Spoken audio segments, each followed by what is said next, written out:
सौरभ हत्याकांड में जेल में बंद साहिल और मुस्कान ने अपना केस लड़ने के लिए वकील की मांग की है। और मेरठ के एक वकील हैं Mohammad Iqbal, senior criminal lawyer हैं, और उनका ये कहना है कि मैं साहिल और मुस्कान का जो केस है वो फ्री में लड़ने के लिए तैयार हूँ, कोई उसके लिए मैं उनसे पैसे नहीं लूंगा। 48 वर्षों की शैक्षणिक उत्कृष्टता के साथ 23 से भी ज्यादा प्रमुख बीटेक प्रोग्राम्स और 600 से अधिक अंतर्राष्ट्रीय छात्रों के साथ विज्ञान डीम्ड टू बी यूनिवर्सिटी देश की बेहतरीन यूनिवर्सिटी में से एक है। ऐसी बात क्यों आई, क्या उसके पीछे की वजह है, यही खास बातचीत करने के लिए हमारे साथ मोहम्मद इकबाल साहब हैं। सर, आपसे जानना चाहूँगा कि आप देख रहे हैं कि छाया हुआ है, इस समय सुर्खियों में है साहिल और मुस्कान केस, और जिस तरीके से वो कह रहे हैं कि भाई हमें एक वकील की ज़रूरत है, आपकी तरफ से ये कहा गया है कि मैं फ्री लड़ लूँगा उनका केस? नहीं, मैं फ्री लड़ूंगा केस। मैं देहात से ताल्लुक़ रखता हूँ और मैं गरीबी से निकल के आया हूँ। इस समय उनके पास पैसे नहीं हैं, कुछ भी नहीं है। मेरे बारे में गांव में भी, मेरे यहाँ भी ये फेमस है कि मैं गरीबों के केस फ्री लड़ता हूँ। अगर किसी के पास, कोई मेरे पास गरीब आ जाए तो मैं गरीबों के केस बिल्कुल फ्री लड़ता हूँ। अगर वो 100 रुपये भी हैं उसके पास तो टाइप करा के उसे एसएसपी के यहाँ पेश कर दूँगा, उसका केस लड़ूँगा। ये मेरा धर्म है, इसलिए मैं अपने धर्म पर कामिल हूँ। मतलब आपको लगता है कि मुश्किल में फंसे लोगों की मदद के लिए आगे आना चाहिए? बिल्कुल, मदद के लिए आगे आना चाहिए। और ये जो पेशा है वकालत का, जब से ये वकालत का पेशा है आया है, ये पैसे के लिए नहीं है। अगर किसी ने अपराध भी किया है तो उसे भी वकील की आवश्यकता होती है। ये पैसे के लिए पेशा नहीं है कि पैसे के लिए हम वकालत करेंगे।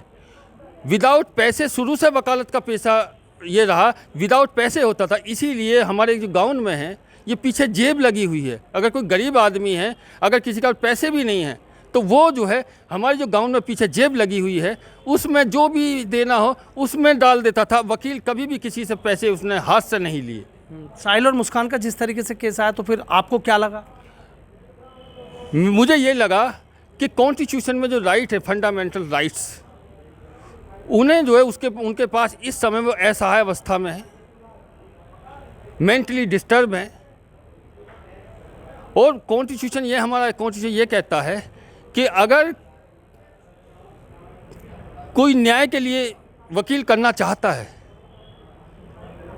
तो उसे वकील मिलना चाहिए,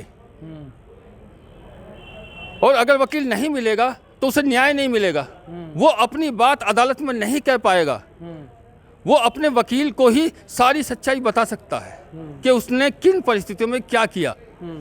अगर वो वकील उसकी बात को अदालत में नहीं रखेगा या उनसे बात नहीं करेगा तो उसके साथ नाइंसाफ़ी होगी। फिर क्या सोचा आपने?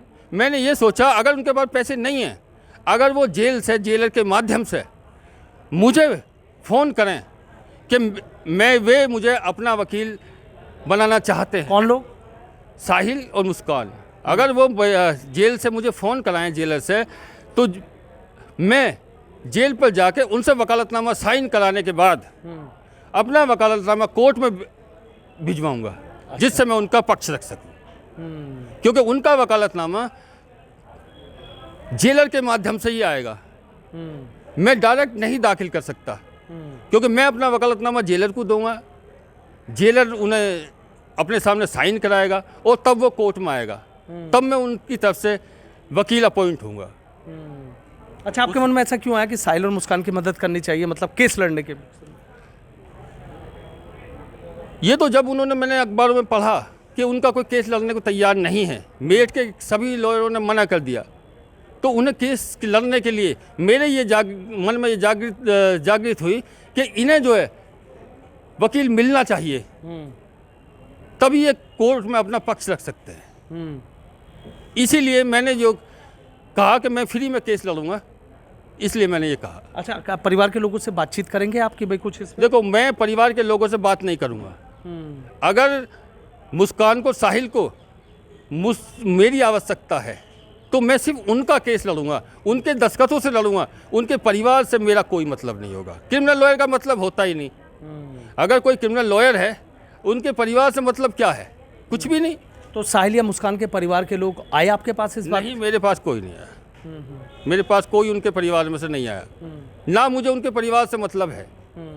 जेल के किसी अधिकारी से बात की आपने? नहीं, अभी कोई बात नहीं हुई, क्योंकि उनकी तरफ से आएगा फ़ोन। उनकी तरफ से आएगा। लेकिन क्या है कि बातचीत करेंगे ये भाई, हम लोगों को तो आप बता रहे हैं, क्या उन लोगों को भी बताएंगे कि भाई हाँ ये इस समय मीडिया है, सोशल मीडिया है, जेल में भी ये बातें जारी हैं। मेरी बातें सारी की सारी जो मैंने कही है वो जेल में पहुंच चुकी होंगी। अगर वो चाहें तो मेरा नंबर वगैरह सारी चीज़ हैं, वो मुझसे बात कर सकते हैं। क्या क्या मतलब साहिल और मुस्कान का केस आपने फ्री लड़ने की बात करी है, और भी केस आप ऐसे लड़ते हैं?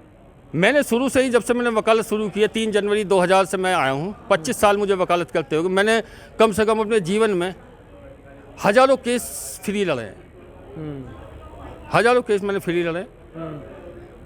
अच्छा हाँ। तो ये मतलब आप ये मानते हैं कि भाई मदद होनी चाहिए, क्योंकि आप कह रहे हैं कि मैं ग्रामीण इलाके से आता हूँ। जी, मेरा ये मानना नहीं है, वकालत का पैसा तो दूसरी तरीके का पैसा है। ये पैसे कमाने का पैसा नहीं है, ये इंसाफ के लिए लड़ाई लड़ने का पैसा है। लेकिन जिस तरीके से आप देख रहे हैं कि तमाम चीज़ें, तमाम सबूत, तमाम बातें, हर तरफ एक ही चर्चा चल रही है, सौरभ का कत्ल हो गया, मुस्कान ने ऐसे करा, साहिल ने ऐसे करा, दोनों ने मिलकर करा, क्या लग रहा ओवरऑल अगर समझना चाहें कि इस केस में क्या हो सकता है वकील साहब? इसमें जो ये परिस्थितिजन्य साक्ष्य है, डायरेक्ट साक्ष्य कोई नहीं है, और परिस्थितिजन्य साक्ष्य जहाँ हो वहाँ जो है सजा की संभावनाएं कम होती हैं। इसलिए मैं कह रहा हूँ सर, जो परिस्थितिजनक साक्ष्य हैं, थोड़ा सा इसे गहराई और समझाइए। जो सर्कमस्टांशियल एविडेंस है, पुलिस ने जैसे चाकू बरामद किया, पुलिस ने ये कहा कि ये चाकू जो है फलानी दुकानदार से ख़रीदा है, उसका पुलिस ने बयान रिकॉर्ड किया। अगर वो कोर्ट में आके मुकल जाए कि मेरे यहाँ से तो ये है ही नहीं, पुलिस ने तो मुझसे ज़बरदस्ती बयान दिलवा दिए, मेरे यहाँ से तो ये चाकू ख़रीदा ही नहीं, तो वो परिस्थिति साक्ष्य है, वो कड़ी ब्रेक हो गई। कड़ी ब्रेक नहीं होनी चाहिए, कड़ी ब्रेक नहीं होनी चाहिए। अगर लास्ट सीन का भी एविडेंस है वो भी बिल्कुल सटीक होना चाहिए, बिल्कुल कड़ी से कड़ी जुड़नी चाहिए, तब सजा होती है। मतलब गवाह मजबूत होने चाहिए। गवाह, इसमें गवाह कोई है ही नहीं, केवल जो साहिल और मुस्कान का जो पुलिस का कन्फेशनल स्टेटमेंट है वो धारा 25 एविडेंस एक्ट में है नहीं है, और जो नई आई है सर वो उसमें जो धारा 23 में नहीं है ही नहीं। लेकिन जिस तरीके से अभी आपने साहिल और मुस्कान की बात की है, तो क्या साहिल और मुस्कान के परिवार के लोगों से भी आप संपर्क करेंगे कि बात जेल में कह दी जाए कि मैं फ्री लड़ने के लिए तैयार हूँ? नहीं, मैं उनसे बात नहीं करूँगा। किसी ने आपसे संपर्क साधा जिस तरीके से? कोई संपर्क नहीं साधा, कोई किसी ने कोई संपर्क नहीं साधा। लेकिन आपको, आपका मन है? हाँ, मेरा मन है, अगर वो चाहेंगे तो मैं केस लड़ूंगा। ठीक, बहुत बहुत शुक्रिया। तो देखिए, सीनियर क्रिमिनल लॉयर हैं मोहम्मद इकबाल साहब, और सीधा कह रहे हैं कि भी मुस्कान और साहिल हैं, उनका केस में फ्री लड़ने के लिए तैयार हूं। इतना ज़रूर कह रहे हैं कि हाँ, एक बार मैं जेल में इस बात को लेकर ज़रूर कहूँगा कि इनका कोई केस नहीं लड़ा तो मैं लड़ रहा हूँ, लेकिन परिवार के लोगों से बातचीत करने के लिए तैयार नहीं है। और कह रहे हैं कि भाई खाली यही नहीं, कई और भी ऐसे केस हैं कि जो लोग मजबूर थे, परेशान थे, उनके पास पैसे नहीं थे, उनके भी केस लड़े हैं।